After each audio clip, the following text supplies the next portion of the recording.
Good morning, Channel Agronomist Matt Nelson here. It's a little brisk on this fine Wednesday morning here in my home office and outside as well, as we've just picked up a good 10 inches of snow here in central Iowa.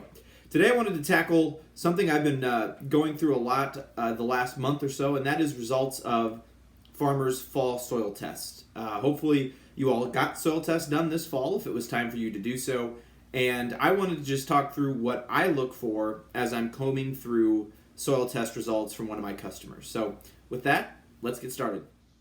Okay, so let's jump right in. We're going to look at some actual soil test results from this fall for a field over in east central Iowa. And we're going to start with soil organic matter. So, soil organic matter influences biological, chemical, and physical properties of the soil, and all of these affect nutrient availability. Really, soil organic matter is what makes our soil so productive. When we're looking at a soil test, we're looking for soil organic matter values that are greater than 3%. Anywhere from 1 to 6 is a normal range. If we're heavier than 3%, that's where we want to be. It actually means you can start to maybe reduce some of your fertilizer levels, as you're going to get more nutrients, specifically maybe some nitrogen from that organic matter. Organic matter is really broken down into the living, the dead, and the very dead, as I call it, or living microorganisms, dead microbes, and microbes that have been dead a long time, plants that have been dead a long time and are decomposing. And these provide energy for microbes, which in turn helps provide nutrients for plants. Moving on to pH. So pH is measured on a logarithmic scale. So a pH of 6, for example, means that it's 10 times more acidic than a pH of 7.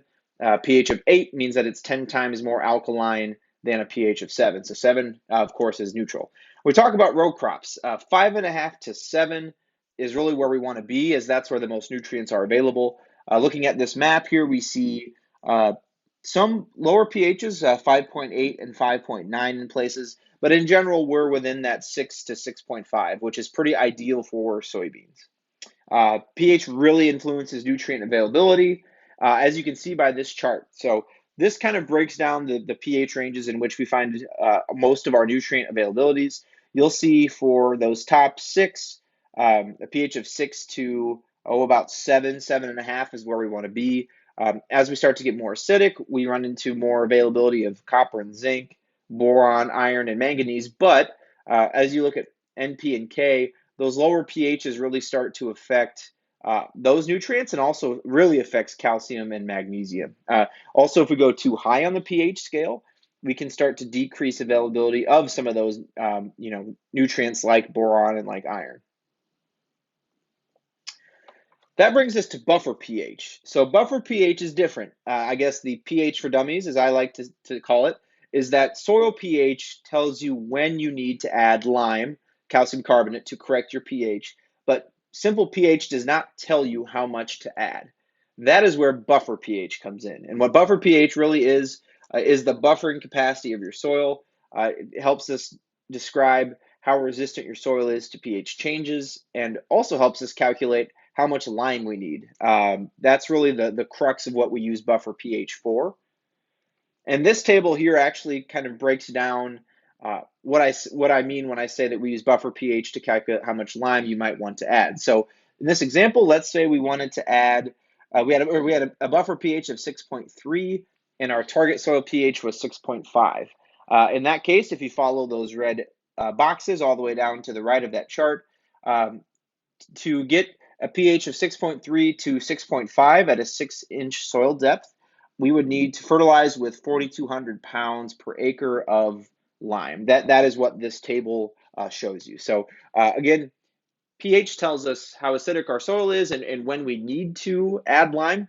Buffer pH can help us figure out how much lime we actually need to add.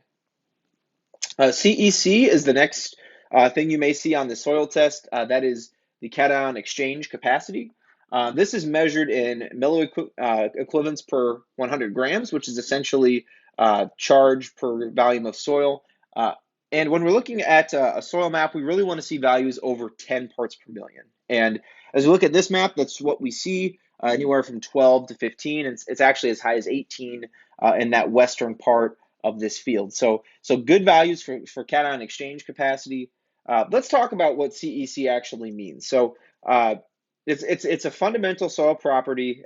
What it is the quantity of negative surface charges. So soil particles are negatively charged, as is organic matter, and they hold different amounts of cations. Cations are simply just positive anions.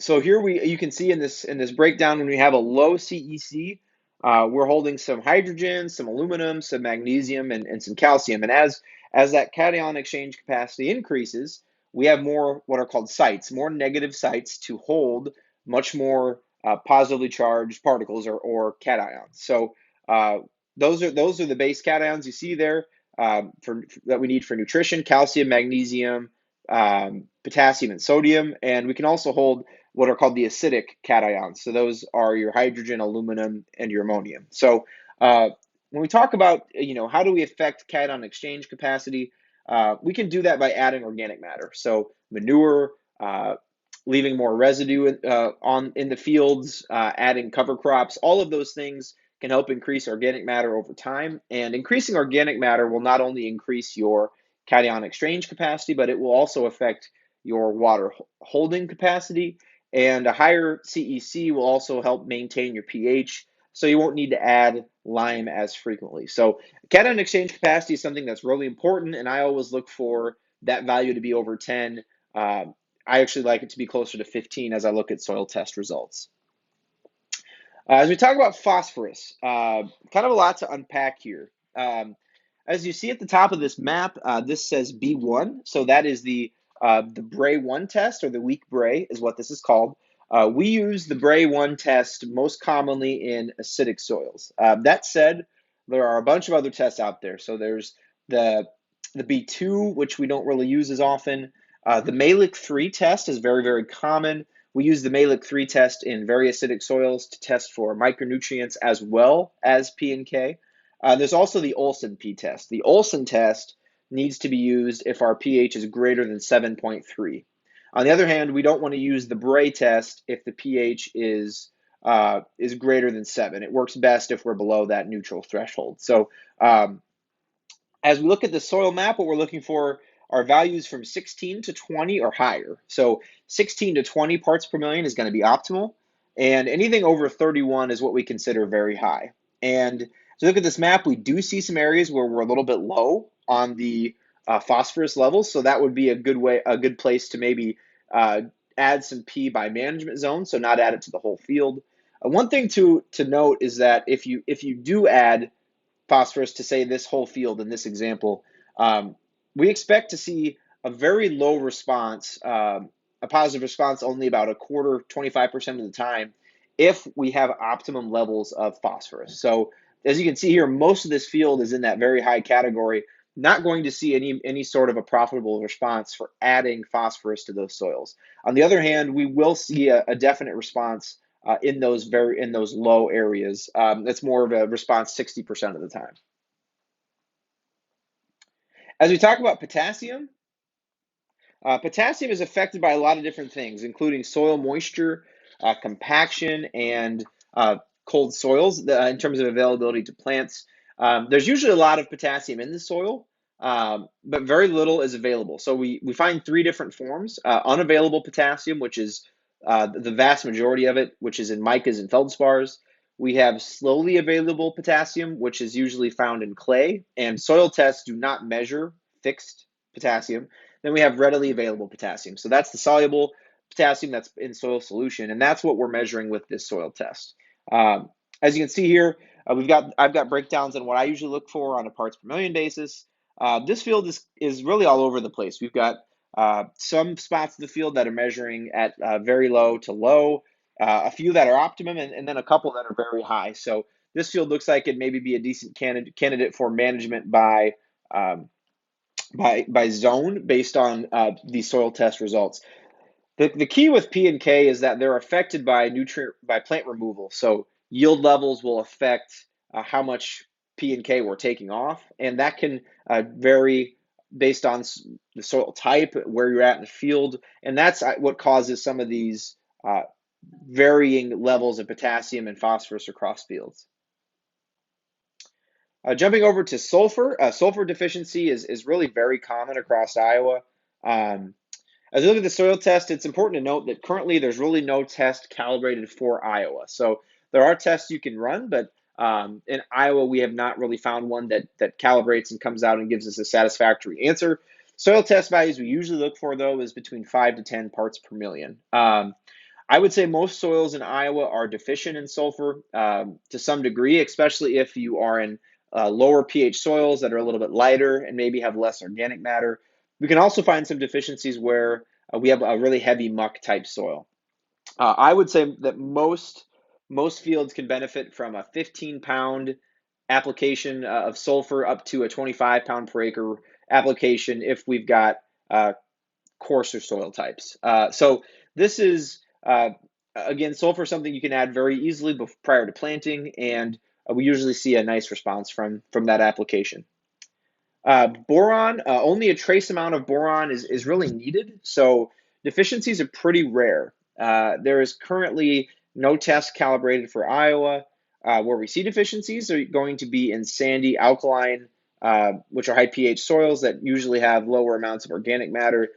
A lot of times where I see boron show up deficient is if we have really high nitrogen and calcium levels. So in general, boron is really not something that we need to add. We can also get deficiency if we have too much potassium. That is something that we can see. Lastly, zinc, only a trace amount of zinc is needed, but deficiencies can show up on soil tests, and you may actually see foliar symptoms. Usually what we look for in a soil test is a ppm greater than 1, so 1 part per million or higher, which looks like most of this field meets that threshold. We actually do have soil test results that are applicable to Iowa soils, and in this table you can see the breakdown of rates to apply based on what your soil test comes up as. In closing, most soils have adequate levels of micronutrients. Again, a lot of these plants do not need very much of these elements, a lot of trace amounts for micronutrients, and adding too much can actually affect the availability of more important nutrients plants need more of. That said, if you suspect you're deficient on some micronutrients, the best advice I can give you is to soil test and then to pair that with a tissue test by testing the ear leaf of that plant in season. And also, I encourage you to look for deficiency symptoms. If you're seeing deficiency symptoms, it certainly means you are short. If you're not, it means more than likely you are getting enough from the soil, regardless of what your soil test is maybe saying. So what's missing? There's one nutrient that's kind of a glaring hole in this presentation, and that is nitrogen. Nitrogen is available in two forms in the soil: as nitrate, that's that NO3, and also as ammonium, NH4. And soil tests really don't pick up ammonium. We don't really test soil for that form of nitrogen. We're testing it for nitrates. Being spring, one of the most effective tests you can do is called the late spring soil nitrate test. So this test involves you going out to corn, usually in early June, if it's 6 to 12 inches tall, and taking samples to measure nitrate before rapid uptake begins. When you do that test, if you're getting results over 25 parts per million, it means you're going to be able to have enough nitrogen to get through that rapid growth stage, which starts at the end of June and into July. If we are below 25, or sometimes people will use 20 or 22 parts per million as that value, you can subtract your test number from that part per million value of 25, and then multiply that by 8 to get your nitrogen rate in pounds per acre. That's the best way to figure out what you need to go back and side dress, or maybe wide drop or spray on with your herbicide in season to ensure that your crop has enough nitrogen. Thanks for watching, and stay tuned to Channel Iowa for more updates throughout the growing season on soil fertility and fertilization as we get closer to planting.